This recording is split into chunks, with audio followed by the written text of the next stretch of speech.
ನಮಸ್ಕಾರ ಸ್ನೇಹಿತರೆ, ಎಲ್ಲರಿಗೂ ಕೂಡ ನಮ್ಮ ಒಂದು ಚಾನಲ್ಗೆ ಸ್ವಾಗತ. ಹಾಗಾದ್ರೆ ನಾವು ಇವತ್ತ ಡಿಸ್ಕಷನ್ ಮಾಡ್ತಾ ಇರುವಂತಹ ಕೋರ್ಸ್ ಯಾವ್ದಪ್ಪ ಅಂತಂದ್ರ ಇನ್ನೊಂದು ಬಿ.ಟೆಕ್ ಕೋರ್ಸಿನ ಬಗ್ಗೆ ಡಿಸ್ಕಷನ್ ಮಾಡ್ತಾ ಇದೀವಿ. ಹಾಗಾದ್ರೆ ಆ ಒಂದು ಕೋರ್ಸ್ ಯಾವ್ದಪ್ಪ ಅಂತಂದ್ರ ಎಲೆಕ್ಟ್ರಿಕಲ್ ಇಂಜಿನಿಯರಿಂಗ್ ಅಂತ ಕರಿತೀವಿ ನಾವು. ಅಂದ್ರೆ ಬಿ.ಟೆಕ್ ಇನ್ ಎಲೆಕ್ಟ್ರಿಕಲ್ ಇಂಜಿನಿಯರಿಂಗ್ ಅನ್ನೋ ಒಂದು ಕೋರ್ಸಿನ ಬಗ್ಗೆ ನಾವು ಇವತ್ತ ಸಂಪೂರ್ಣ ಮಾಹಿತಿ ಕೊಡ್ತಾ ಹೋಗ್ತೀವಿ. ಹಾಗಾದ್ರೆ ಈ ಒಂದು ಕೋರ್ಸ್ ಒಳಗಡೆ ನಾವೇನೆಲ್ಲ ಕವರ್ ಮಾಡ್ತಾ ಇದೀವಿ ಅಂತಂದ್ರ ಇದರ ಒಂದು ಎಲಿಜಿಬಿಲಿಟಿ ಏನಿರ್ತೈತಿ, ಈ ಒಂದು ಕೋರ್ಸಿನ ಡ್ಯೂರೇಷನ್ ಏನು, ಅದಾದ್ಮೇಲೆ ಈ ಒಂದು ಕೋರ್ಸ್ ಒಳಗಡೆ ಬರುವಂತಹ ಸಿಲೆಬಸ್ ಅಥವಾ ಸಬ್ಜೆಕ್ಟ್ ಏನೆಲ್ಲ ಬರ್ತಾವ, ಈ ಒಂದು ಕೋರ್ಸಿನ ಫೀ ಸ್ಟ್ರಕ್ಚರ್ ಏನು, ಅದಾದ್ಮೇಲೆ ಈ ಒಂದು ಕೋರ್ಸ್ನ ಮಾಡಿದಾಗ ನಾವೇನೆಲ್ಲ ಜಾಬ್ ಅಪಾರ್ಚುನಿಟಿಗಳನ್ನ ನೋಡಬಹುದು, ಅದರ ಒಂದು ಸಾಲರಿ ಸ್ಕೇಲ್ ಏನಿರ್ಬೋದು, ಅದರ ಜೊತೆಗೇನೆ ಈ ಒಂದು ಕೋರ್ಸ್ನ ಮಾಡಿದ ಮೇಲೆ ನಮ್ಗೇನಾದ್ರು ಹೈಯರ್ ಎಜುಕೇಶನ್ ಇರುತ್ತಾ ಅಂತೇಳಿ ಕಂಪ್ಲೀಟ್ ಆಗಿ ವಿತಿನ್ 10 ಮಿನಿಟ್ಸ್ ಒಳಗೆ ನಿಮ್ಗೆ ಇದ್ರೊಳಗಡೆ ಇನ್ಫಾರ್ಮೇಶನ್ ಕೊಡುವಂತ ಪ್ರಯತ್ನ ನಾ ಮಾಡ್ತಾ ಹೋಗ್ತೀನಿ. ಹಾಗಾದ್ರೆ ಯಾರೆಲ್ಲ ವಿದ್ಯಾರ್ಥಿಗಳು ಈ ವಿಡಿಯೋನ ನೋಡ್ತಾ ಇದ್ರಲ್ಲ, ಹೊಸದಾಗಿ ಯಾರೆಲ್ಲ ವಿಸಿಟ್ ಮಾಡಿದ್ರು ನಮ್ಮ ಚಾನಲ್ ಅನ್ನ ಸಬ್ಸ್ಕ್ರೈಬ್ ಮಾಡೋದನ್ನ ಮರಿಬೇಡಿ. ಅದೇ ರೀತಿ ಈ ವಿಡಿಯೋನ ಸ್ಟಾರ್ಟ್ ಮಾಡೋಣ.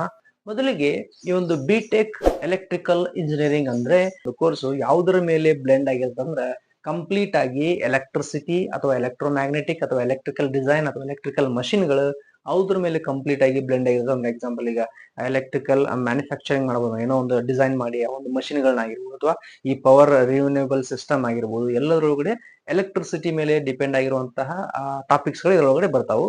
ಹಾಗಾದ್ರೆ ಈ ಒಂದು ಕೋರ್ಸ್ ನ ಮಾಡ್ಬೇಕಾದ್ರೆ ನಾವು ಯಾವ ಒಂದು ಎಲಿಜಿಬಿಲಿಟಿನ ಹೊಂದಿರಬೇಕು ಅಥವಾ ನಾವು ಏನು ಪ್ರೀವಿಯಸ್ ಇರೋಗಡೆ ಕೋರ್ಸ್ ನ ಮುಗಿಸಿರ್ಬೇಕಂತ ಕೇಳ್ಬೋದು ನೀವು.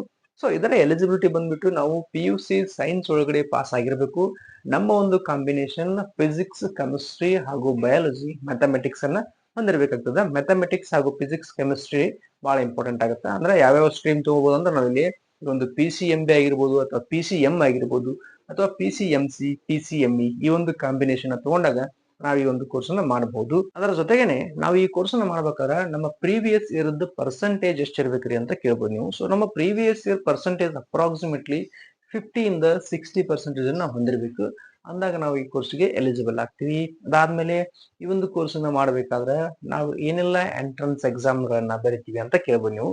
ಸೊ ಇದ್ರೊಳಗಡೆ ಎಂಟ್ರನ್ಸ್ ಎಕ್ಸಾಮ್ಸ್ ಗಳು ಯಾವ ಬರ್ತಾವ ಅಂದ್ರೆ ಈ ಒಂದು JEE ಮೇನ್ಸ್ ಅಂತ ಬರ್ತೈತಿ. ಅದರ ಜೊತೆಗೇನೆ ನಾವು ಒಂದು ಸ್ಟೇಟ್ ಲೆವೆಲ್ ಎಂಟ್ರನ್ಸ್ ಎಕ್ಸಾಮ್ ಅನ್ನು ಕೂಡ ಬರಿಬೇಕಾಗ್ತದೆ. ಅದರ ಜೊತೆಗೆ ರೆಸ್ಪೆಕ್ಟಿವ್ ಯೂನಿವರ್ಸಿಟಿ ಎಂಟ್ರನ್ಸ್ ಟೆಸ್ಟ್ ಗಳಿದ್ವು ಅಂದ್ರೆ ಅವುಗಳನ್ನು ಕೂಡ ನೀವು ಪಾಸ್ ಆಗ್ಬೇಕಾಗ್ತದೆ.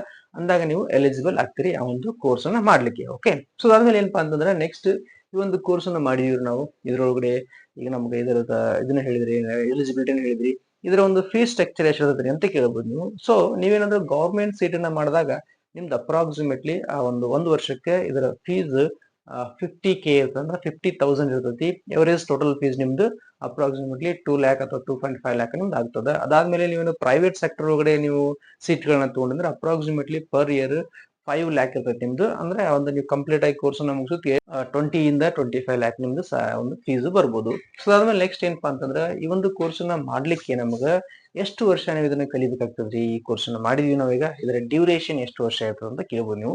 ಸೊ ಇದರ ಡ್ಯೂರೇಷನ್ ಅಪ್ರಾಕ್ಸಿಮೇಟ್ಲಿ 4 ಇಯರ್ ಇರ್ತೈತಿ. ಆ 4 ಇಯರ್ ಅನ್ನ ನಾವು 8 ಸೆಮಿಸ್ಟರ್ ಆಗಿ ಸ್ಪ್ಲಿಟ್ ಮಾಡಿರ್ತೀವಿ ಅಥವಾ ಡಿವೈಡ್ ಮಾಡಿರ್ತೀವಿ. ಓಕೆ, ಸೊ ಅದಾದ್ಮೇಲೆ ನೆಕ್ಸ್ಟ್ ಏನಪ್ಪಾ ಅಂತಂದ್ರ ಈ ಒಂದು ಕೋರ್ಸ್ನ ಸಬ್ಜೆಕ್ಟ್ಗಳು ಅಥವಾ ಸಿಲೆಬಸ್ ಏನೆಲ್ಲ ಬರ್ತೈತಿ ಅಥವಾ ನಾವೇನೆಲ್ಲ ಇದರೊಳಗಡೆ ಕಲಿತೀವಿ ಅಂತ ನೀವು ನೋಡ್ಬೋದು. ಇಲ್ಲಿ ನಾನು ಇವಾಗ ಮೊದಲಿಗೆ ಹೇಳಿದ್ರೊಳಗೆ ಈ ಒಂದು ಕೋರ್ಸ್ ಒಳಗಡೆ ಕಂಪ್ಲೀಟ್ ಆಗಿ ಈ ಒಂದು ಕೋರ್ಸ್ ಯಾವುದರ ಮೇಲೆ ಬ್ಲೆಂಡ್ ಆಗಿತ್ತು ಅಂದ್ರೆ ಎಲೆಕ್ಟ್ರಿಸಿಟಿ ಅಥವಾ ಪವರ್ ಮ್ಯಾನೇಜ್ಮೆಂಟ್ ಅಥವಾ ಆ ಒಂದು ಎಲೆಕ್ಟ್ರೋಮ್ಯಾಗ್ನೆಟಿಕ್ ಮೇಲೆ ಕಂಪ್ಲೀಟ್ ಆಗಿ ಬ್ಲೆಂಡ್ ಆಗಿರುತ್ತೆ. ಅದರ ಸಬ್ಜೆಕ್ಟ್ ಗಳನ್ನು ಅದೇ ರೀತಿ ಒಳಗಡೆ ಇರ್ತಾವೆ. ಹಾಗಾದ್ರೆ ಇಲ್ಲಿ ಮೊದಲನೇ ಸಬ್ಜೆಕ್ಟ್ ಏನ್ ಬರ್ತೈತೆ ನಮ್ಗಂತ ನೋಡೋಣ. ಇಲ್ಲಿ ನಮಗೆ ಮೊದಲನೇ ಸಬ್ಜೆಕ್ಟ್ ಇಲ್ಲಿ ಸರ್ಕ್ಯೂಟ್ ಥಿಯರಿ ಅಂತ ಕಲಿತೀವಿ. ಅದಾದ್ಮೇಲೆ ಎಲೆಕ್ಟ್ರಿಕಲ್ ಮಷಿನ್ಸ್ ಗಳಂತ ಕಲಿತೀವಿ, ಎಲೆಕ್ಟ್ರಿಕಲ್ ಸಿಸ್ಟಮ್ ಅನ್ನ ಕಲಿತೀವಿ, ಅದಾದ್ಮೇಲೆ ಪವರ್ ಸಿಸ್ಟಮ್, ಎಲೆಕ್ಟ್ರಿಕಲ್ ಸಿಸ್ಟಮ್, ಅದಾದ್ಮೇಲೆ ಪವರ್ ಎಲೆಕ್ಟ್ರಾನಿಕ್ಸ್ ಅನ್ನ ಕಲಿತೀವಿ. ಅದಾದ್ಮೇಲೆ ನಾವಿಲ್ಲಿ ಮೈಕ್ರೋ ಪ್ರೋಸೆಸ್ ಅಂತ ಕಲಿತೀವಿ. ಅದಾದ್ಮೇಲೆ ನಾವಿಲ್ಲಿ ಎಲೆಕ್ಟ್ರಿಕಲ್ ಮ್ಯಾಗ್ನೆಟಿಕ್ಸ್ ಅಂತ ಕಲಿತೀವಿ, ಆಮೇಲೆ ಸಿಗ್ನಲ್ಸ್ ಅಂತ ಕಲಿತೀವಿ. ಸೊ ಇವೆಲ್ಲ ಸಬ್ಜೆಕ್ಟ್ ಗಳನ್ನ ಕೋರ್ ಸಬ್ಜೆಕ್ಟ್ ಅಂದ್ರೆ ಬೇಸಿಕ್ ಸಬ್ಜೆಕ್ಟ್ ಗಳು.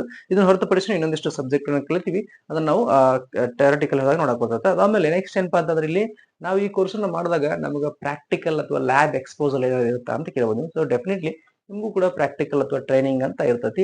ಸೊ ಆ ಟ್ರೈನಿಂಗ್ ಒಳಗಡೆ ಏನೆಲ್ಲ ಕಲ್ತೀರಿ ಅಂದ್ರೆ ನೀವು ಆ ಒಂದು ಎಲೆಕ್ಟ್ರಿಕಲ್ ಯೂಸ್ ಅನ್ನ ಮಾಡ್ಕೊಂಡು ಯಾವ ತರ ಡಿಸೈನ್ ಮಾಡಬಹುದು ಅಥವಾ ಯಾವ ತರ ಮ್ಯಾನುಫ್ಯಾಕ್ಚರಿಂಗ್ ಮಾಡಬಹುದು, ಯಾವ ತರ ವೆಹಿಕಲ್ ಅನ್ನ ಮ್ಯಾನುಫ್ಯಾಕ್ಚರಿಂಗ್ ಮಾಡಬಹುದು, ಅದನ್ನೆಲ್ಲ ನಾವು ಇದರೊಳಗಡೆ ಕಲಿತೀವಿ. ಓಕೆ, ಸೊ ಇದು ನಿಮ್ಗೆ ಥಿಯರಿಟಿಕಲ್ ಹಾಗೂ ಪ್ರಾಕ್ಟಿಕಲ್ ಆ ಒಂದು ಸಿಲೆಬಸ್ ಅಥವಾ ಸಬ್ಜೆಕ್ಟ್ ಅದು. ಸೊ ನೆಕ್ಸ್ಟ್ ಬರೋದೇನಪ್ಪಾ ಅಂದ್ರೆ ಈ ಒಂದು ಕೋರ್ಸ್ ನ ಮುಗಿಸಿದ್ವಿ ನಾವು. ಈ ಒಂದು ಕೋರ್ಸ್ ನ ಮುಗಿಸಿದ ಮೇಲೆ ನಾವು ಏನೆಲ್ಲ ಜಾಬ್ ಅಪಾರ್ಚುನಿಟೀಸ್ ಗಳನ್ನ ನೋಡ್ಬೋದು ಈ ಒಂದು ಕೋರ್ಸ್ ನ ಮಾಡಿದಾಗ ಅಂತ ಕೇಳ್ಬೋದು ನೀವು.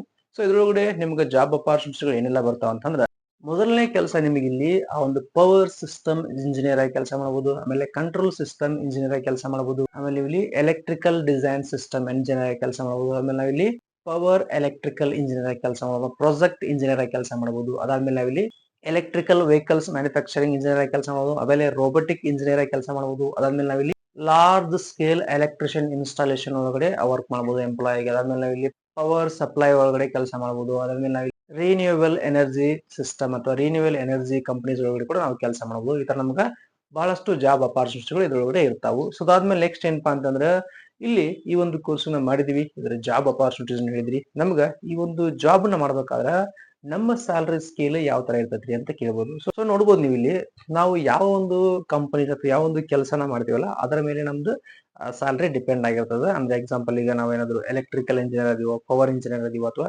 ಪವರ್ ಇನ್ಸ್ಟಾಲೇಷನ್ ಇಂಜಿನಿಯರ್ ಇದೀವೋ ಅದ್ರ ಮೇಲೆ ಡಿಪೆಂಡ್ ಆಗುತ್ತೆ. ಸೊ ಇಲ್ಲಿ ನಾವು ಬೇಸಿಕ್ ಸ್ಯಾಲರಿ ಅಂದ್ರೆ ನಮ್ಮ ಏನಾದ್ರು ಎವರೇಜ್ ಸ್ಯಾಲರಿ ಎಷ್ಟಿರುತ್ತೆ ಅಂದ್ರೆ approximately 5 lakh to 7 lakh per annum ನೀವು ಸ್ಯಾಲರಿನ ತಗೋಬಹುದು ಫ್ರೆಶರ್ ಆಗಿ ಜಾಯ್ನ್ ಆದಾಗ. ಅದಾದ್ಮೇಲೆ ನಿಮ್ಮ ಎಕ್ಸ್ಪೀರಿಯನ್ಸ್ ಅಥವಾ ನಿಮ್ಮ ಸ್ಕಿಲ್ ಡೆವಲಪ್ಮೆಂಟ್, ನಿಮ್ಮ ವರ್ಕ್ ಎಥಿಕ್ಸ್ ಮೇಲೆ ಡಿಪೆಂಡ್ ಆಗಿ ನಿಮ್ಮ salary approximately 8 lakh 10 lakh 12 lakh 13 lakh ಈ ತರ ಪರ್ ಆನಮ್ ನೀವು ಸ್ಯಾಲರಿನ ತಗೋಬಹುದು. ಅದಕ್ಕಿಂತ ಹೆಚ್ಚಿನ ತಗೋಬಹುದು. ಸೊ ಇಷ್ಟು ಎವರೇಜ್ ಸ್ಯಾಲರಿ ಹೇಳ್ತಾ ಇದೆ ನಿಮಗೆ. ಸೊ ಅದಾದ್ಮೇಲೆ ನೆಕ್ಸ್ಟ್ ಏನಪ್ಪಾ ಅಂತಂದ್ರ ಈ ಒಂದು ಕೋರ್ಸ್ ನ ಮುಗಿಸಿದ್ವಿ, ಇದ್ರ ಜಾಬ್ ಅಪಾರ್ಚುನಿಟೀಸ್ ಹೇಳಿದ್ರಿ, ಇದರ ಸ್ಯಾಲರಿ ಸ್ಕೇಲ್ ನ ಹೇಳಿದ್ರಿ. ಈ ಕೋರ್ಸ್ ನ ಮುಗಿಸಿದ್ವಿ, ನಮ್ಗೆ ಇನ್ನೂ ಅತಿ ಹೆಚ್ಚು ಎಜುಕೇಶನ್ ತಗೋಬೇಕು, ನಮಗೆ ಹೈಯರ್ ಎಜುಕೇಶನ್ ತಗೋಬೇಕು ಈ ಕೋರ್ಸ್ ಒಳಗಡೆ ಅಂತ ಕೇಳ್ಬೋದು ನೀವು. ಸೊ ಇದ್ರೊಳಗಡೆ ಏನಾದ್ರು ಹೈಯರ್ ಎಜುಕೇಶನ್ ಇದೆಯಾ ಅಂತ ಕೇಳಿದ್ರೆ ಸೊ ಡೆಫಿನೆಟ್ಲಿ ಇದ್ರೊಳಗಡೆ ಕೂಡ ನಿಮಗೆ ಹೈಯರ್ ಎಜುಕೇಶನ್ ಇದೆ. ಏನೆಲ್ಲ ಹೈಯರ್ ಎಜುಕೇಶನ್ ನೀವು ಮಾಡಬಹುದು ಅಂತಂದ್ರೆ ಇದ್ರೊಳಗಡೆ ಸೊ ಮೊದಲಿಗೆ ನಾವಿಲ್ಲಿ M tech in electrical engineer ಅನ್ನ ಮಾಡಬಹುದು. ಅದಾದ್ಮೇಲೆ ನೀವು ಇಲ್ಲಿ ಎಂ ಟೆಕ್ ಇನ್ ಬಯೋಟೆಕ್ನಾಲಜಿ ಅಂತ ಮಾಡಬಹುದು. ಅದಾದ್ಮೇಲೆ ನೀವು ಇಲ್ಲಿ ಎಂ ಟೆಕ್ ಇನ್ MBA ಅಂತ ಮಾಡಬಹುದು. ಅದಾದ್ಮೇಲೆ ನಾವಿಲ್ಲಿ ಎಂ ಟೆಕ್ ಇನ್ ರೋಬೋಟಿಕ್ಸ್ ಅಂತ ಮಾಡಬಹುದು, M tech in power engineer ಕೂಡ ಮಾಡಬಹುದು, M tech in power system ಒಳಗಡೆ ಕೂಡ ಮಾಡಬಹುದು, M tech in artificial intelligence ಅನ್ನು ಕೂಡ ಮಾಡಬಹುದು, ಆಮೇಲೆ M tech in data science ಅಂತಾನು ಕೂಡ ಮಾಡಬಹುದು. ಇವೆಲ್ಲ ನಿಮಗೆ ಹೈಯರ್ ಎಜುಕೇಶನ್ ಆಪ್ಷನ್ಸ್ ಗಳು. ಇದ್ರೊಳಗಡೆ ನೀವು ಯಾವ್ದಾದ್ರು ಒಂದು ಮಾಡಬಹುದು. ಸೊ ಇದು ನಿಮಗೆ ಏನಪ್ಪಾ ಅಂದ್ರೆ ಹೈಯರ್ ಎಜುಕೇಶನ್ ಇನ್ಫಾರ್ಮೇಶನ್ ಆಯ್ತು. ಸೊ ವಿದ್ಯಾರ್ಥಿಗಳೇ ಏನಾದ್ರೂ ನಿಮ್ಗೆ ಇದ್ರೊಳಗಡೆ ಈ ಒಂದು ಕೋರ್ಸ್ ಒಳಗಡೆ ಡೌಟ್ಸ್ ಇದ್ರೆ ನನಗೆ ಕಮೆಂಟ್ ಮಾಡಿ, ನಿಮ್ಗೆ ಉತ್ತರನ ಕೊಡ್ತೀನಿ. ಅದೇ ರೀತಿ ಇದು ನಿಮ್ಗೆ complete information about BTech in electrical engineering course ನ ಬಗ್ಗೆ. ಹಾಗಾದ್ರೆ ಯಾರೆಲ್ಲ ವಿದ್ಯಾರ್ಥಿಗಳು ನಮ್ಮ ಒಂದು ಚಾನಲ್ಗೆ ಹೊಸದಾಗಿ ವಿಸಿಟ್ ಮಾಡಿದ್ರಿ, ನಮ್ಮ ಒಂದು ಚಾನಲ್ ನ ಸಬ್ಸ್ಕ್ರೈಬ್ ಮಾಡಿ. ನಿಮ್ಮ ಸಬ್ಸ್ಕ್ರಿಪ್ಷನ್ ಇಂದ ನಮಗೆ ಇನ್ನೂ ಅತಿ ಹೆಚ್ಚು ವಿಡಿಯೋಸ್ ಗಳನ್ನ ಮಾಡ್ಲಿಕ್ಕೆ ಮೋಟಿವೇಶನ್ ಇರ್ತದೆ. ಅದೇ ರೀತಿ ಇಂಥ ಎಜುಕೇಟೆಡ್ ವಿಡಿಯೋಗಳನ್ನ ನಾವು ಜಾಸ್ತಿ ಒತ್ತು ಕೊಟ್ಟು ಮಾಡ್ತೀವಿ. So thank you for watching this video and please do subscribe our channel. Thank you.